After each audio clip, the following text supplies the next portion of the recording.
அஸ்ஸலாமு அலைக்கும் வரஹ்மத்துல்லாஹி வபரகாத்துஹு. புனித ரமலான் மாத நோன்பு.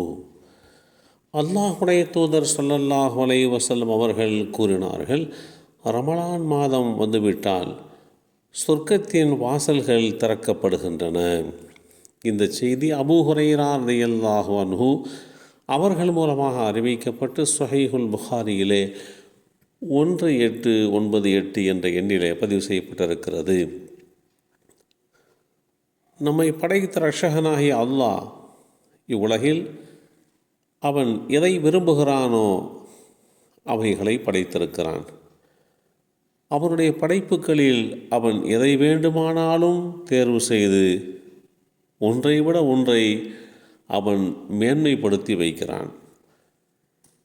அல்லாஹுடைய தூதுத்துவ பணிக்கு மனித சமுதாயத்தில் இருந்து தூதர்களை தேர்வு செய்தான். அந்த தூதர்களில் சிலரை விட சிலரை அவன் மேன்மைப்படுத்தியும் வைத்திருக்கிறான். அதேபோன்று மலக்குமார்கள், அவர்களிலும் ஜிப்ரீல் அலைஹிஸ்ஸலாம், மீகாயில் அலைஹிஸ்ஸலாம் ஆகிய இந்த வானவர்களுக்கு மிகச்சிறந்த மேன்மைகளையும் வழங்கியிருக்கிறான். பொதுவாக இடங்கள் அனைத்தும் அல்லாஹ்வின் படைப்பு என்றிருந்த போதிலும் அவற்றில் மக்கா, மதீனா, பைத்துல் முகத்தஸ் ஆகிய இடங்களை அவன் புனிதப்படுத்தி வைத்திருக்கிறான். இந்த 3 புனித ஸ்தலங்களில் ஒன்றை விட மற்றதை சிறப்பித்து வைத்திருக்கிறான். அல்லாஹுடைய இந்த தனிப்பட்ட விருப்பத்தின்படி மாதங்களில் சிறப்புக்குரிய மாதமாக அவன் புனிதமான ரமலான் மாதத்தை மேன்மைப்படுத்தி வைத்திருக்கிறான். ரமலான் மாதம் எத்தகையது என்றால், நேர்வழியை தெளிவுபடுத்தி சத்தியத்தையும் அசத்தியத்தையும் பிரித்து காட்டக்கூடிய வேதமறை குர்ஆன் அந்த மாதத்தில்தான் மக்களுக்கு நேர்வழியாக அருளப்பட்டது. எனவே உங்களில் அந்த மாதத்தை அடைந்து கொள்பவர்கள் அதில் நோன்பு நோற்க வேண்டும். நோன்பாளியாகவோ பயணியாகவோ இருப்பவர்கள் வேறு ஒரு நாளில் விடுபட்ட நோன்புகளை நோற்கட்டும். அல் குர்ஆன் அத்தியாயம் 2 சூரத்துல் பக்ரா வசனம் 186 தெளிவுபடுத்தியிருக்கிறான்.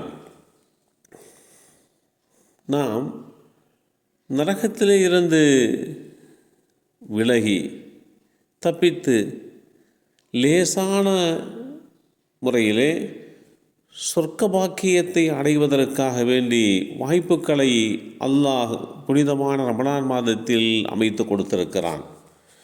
மனிதன் தான் செய்கின்ற குற்றங்களால் நரகத்திற்கு செல்கிறான்.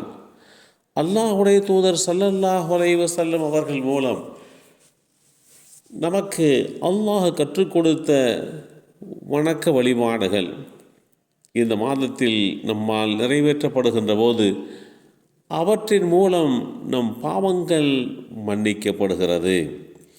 இந்த சின்னஞ்சிறிய வணக்க வழிபாடுகளுக்கு பன்மடங்கு நன்மைகளையும் ஈடு இணையில்லாது சுவர்க்க பாக்கியத்தையும் அல்லாஹ் வழங்குகிறான்.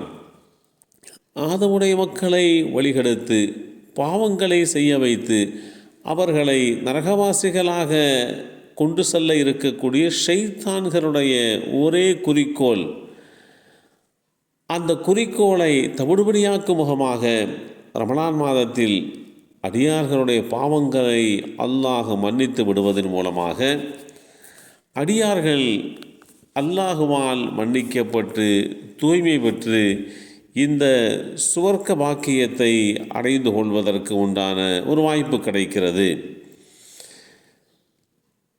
அடியார்களுடைய பாவங்களை அல்லாஹ் மன்னித்து விடுவதால் ஷைத்தானுடைய முயற்சிகள் பலனற்று போய் தோல்வியிலே முடிந்து விடுகிறது.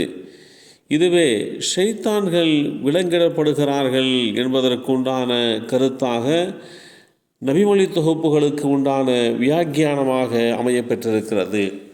இப்படிப்பட்ட புனிதமான ரமலான் மாதத்தை அடைந்து கொண்டு அதில் நிரப்பமான முறையிலே நற்காரியங்கள் புரிந்து வாழும் வாய்ப்பை அல்லாஹ் நமக்கும் நம் சந்ததிகளுக்கும் வழங்கி அருள் புரிவானாக. அஸ்ஸலாமு அலைக்கும் வரஹ்மத்துல்லாஹி வபரகாத்துஹு.